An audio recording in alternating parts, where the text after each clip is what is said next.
नमस्ते दोस्तों। आज सुनिए माँ का फोन आया क्या। घर में पैर रखते ही पत्नी ने तपाक से पूछा, इस बार सासू माँ ने आपको फोन करके राखी पहुंचाने को नहीं कहा? उसने तो सामान्य ढंग से ही यह बात कही थी, पर न जाने क्यों मुझे उसकी बात गहरे तक चुभ गई। क्यों भाई, तुम्हें और कोई काम नहीं है? जब देखो तब ताने मारती रहती हो, फटे में टांग अड़ाती रहती हो, दिन भर घर में खाली बैठे बैठे खुराफात ही सूझती रहती है। पत्नी का मुंह लटक गया। उसे अच्छी खासी खरी खोटी सुनाकर मैं सड़क पर निकल आया। इच्छा ही नहीं हुई कि मैं वहां कुछ देर ठहरूं।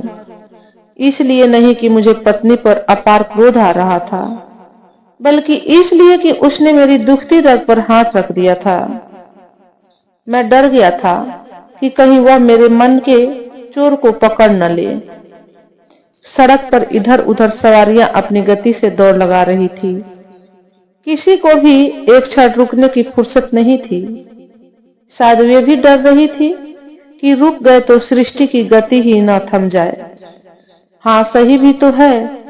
एक गाड़ी रुकी नहीं कि पीछे हजारों गाड़ियां रुक जाएगी और जाम लग जाएगा।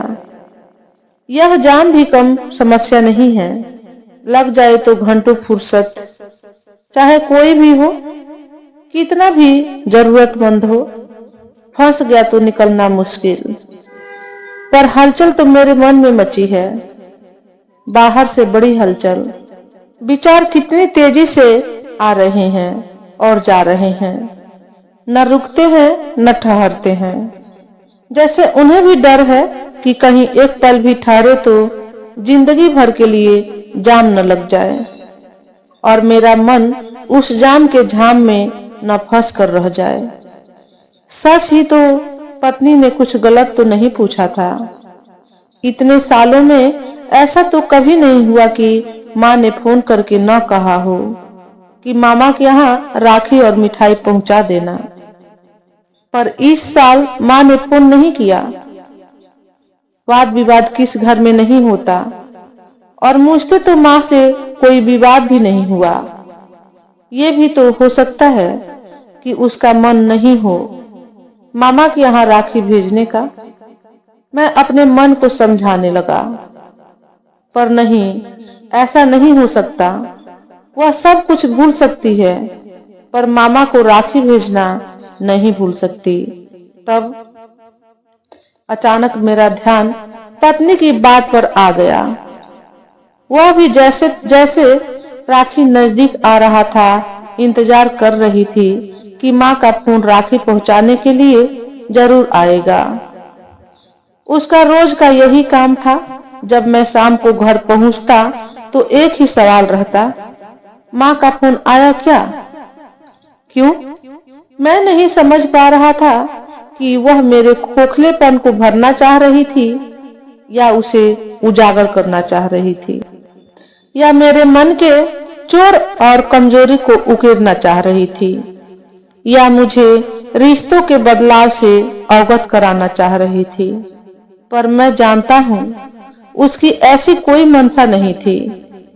वह तो बस उस एक अनिवार्य नियम की याद दिला रही थी, जिसका पालन इतने वर्षों से मैं लगातार करता चला आ रहा था।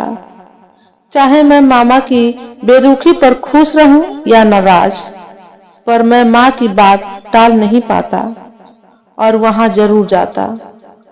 रोज तो उसकी बातों ने मुझे इतना नहीं झिंझोड़ा, पर आज, शायद आज इंतजार का आखिरी दिन था।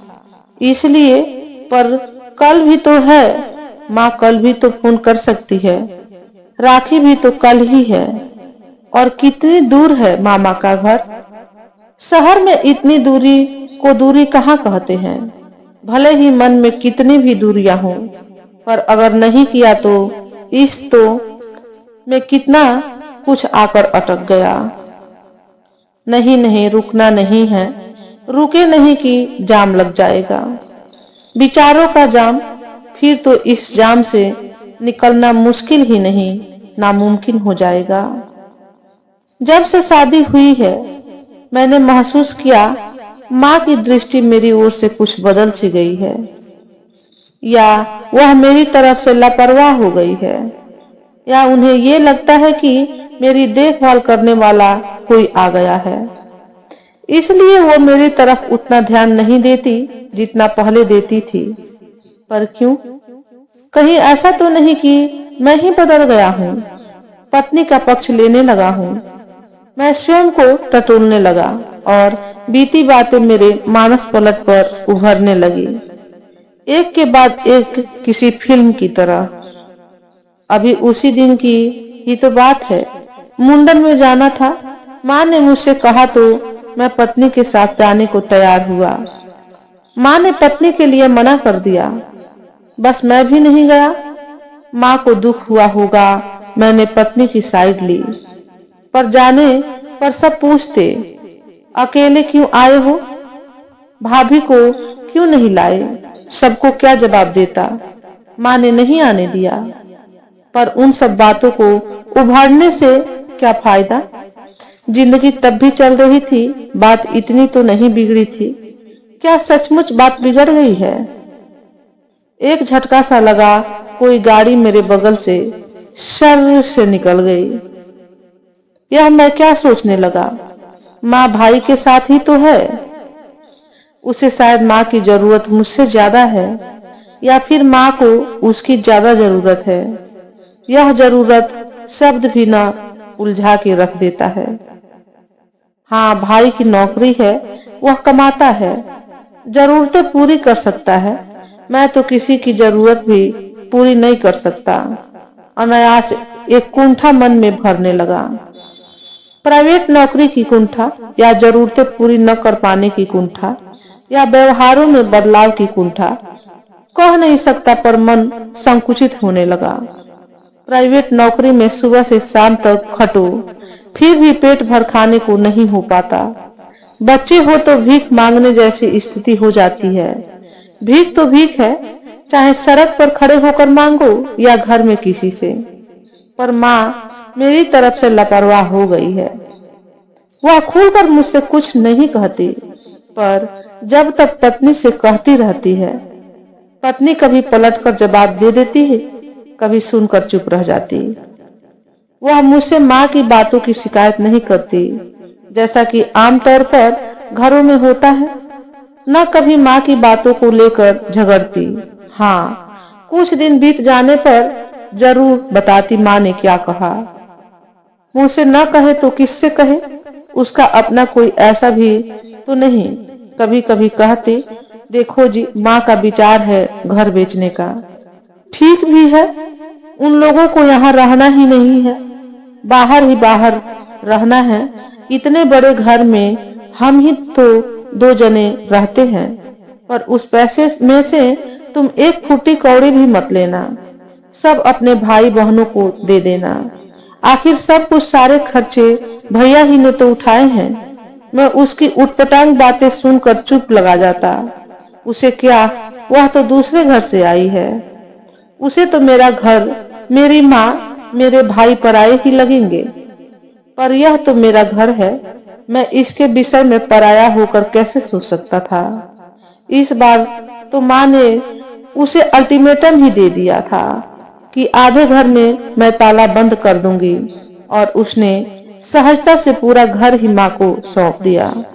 जैसा कि अक्सर घरों में होता है कि इस बात पर मैं माँ से प्रतिप्रश्न करता या अपने हिस्से की बात करता। पर ऐसा तो कभी हुआ ही नहीं कि मैं पत्नी की बातें सुनकर माँ से प्रतिप्रश्न करूं। मैं इतिहास खंगालने लगा। जब ऐसा कोई पल आया हो, मैंने माँ से पत्नी की बातों की सच्चाई जाननी चाहिए हो। और अब मैं कैसे पूछ सकता था माँ से कि उसने ऐसा क्यों कहा। पत्नी को खटका तो जरूर लगा होगा, तब मैंने नहीं सोचा था, पर आज मैं महसूस कर सकता हूँ उसे कितना दुख हुआ होगा, जबकि उसके इस छोटे से वाक्य ने मुझे इस कदर झकझोर दिया। उसने माँ को फोन करना, उसने बात करना एक अरसे तक छोड़ दिया। पर ऐसा नहीं कि उसे उनकी फिक्र नहीं थी। वह समय ब समय मुझसे जबरदस्ती फोन करने को कहती, पर मैं नहीं कर पाता। शायद घर वाली बात मुझे भी अंदर तक तोड़ गई थी। मैं कितनी देर तक सड़क पर निरुद्देश्य इधर उधर भटकता रहा। अब लगता है घर जाना चाहिए। सड़क की चहल पहल कम हो गई है और शायद मेरे मन का भी। घर का माहौल शांत था। पत्नी ने बिना कुछ पूछे भोजन निकाल दिया और मैं एक एक निवाला गटकने लगा, पर अभी भी मैं उससे आंखें नहीं मिला पा रहा था। वह भी चुपचाप रोटी निगलती रही। घर में सन्नाटा छाया था। सुई भी गिरे तो आवाज हो। कितना अजीब है न, जब वे बोलती है तो हमें बुरा लगता है और जब वे चुप हो जाती है तो सारी कायनात को बुरा लगता है। मैं चुपके चुपके उसके चेहरे की ओर देख लेता हूँ, पर उस पर मुझे कोई भाव नहीं दिखाई देता।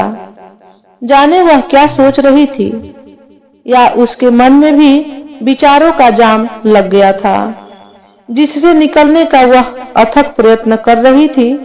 उसने एक उसास लिया। रात गहराती जा रही थी और सन्नाटा भारी लगने लगा था। मुझे भी लगने लगा था जैसे एक बड़ा जाम लगने वाला है। नहीं नहीं, मैं घबरा उठा। मैंने देखा पत्नी धीरे शब्दों में कह रही थी, जाने दो, माँ ने फोन नहीं किया तो तुम ही फोन करके पूछ लो और चले जाओ मामा के यहाँ। मैं केवल हूँ कहकर रह जाता हूँ, जैसे इतने से ही सन्नाटा टूट गया हो और विचार धीरे धीरे अपने गंतव्य की ओर प्रस्थान करने लगे हों। तो दोस्तों, आज के वीडियो में बस इतना ही। अगर आपको हमारे द्वारा बताई गई कहानी थोड़ी सी भी अच्छी लगी हो तो वीडियो को लाइक और शेयर करें। चैनल पर पहली बार आए हो तो चैनल को सब्सक्राइब करके बेल नोटिफिकेशन को ऑल पर सेट कर लें, ताकि आपको ऐसे ही अच्छे अच्छे वीडियो देखने को मिले। हमेशा खुश रहें, हमेशा स्वस्थ रहें। वीडियो देखने के लिए आपका बहुत बहुत धन्यवाद।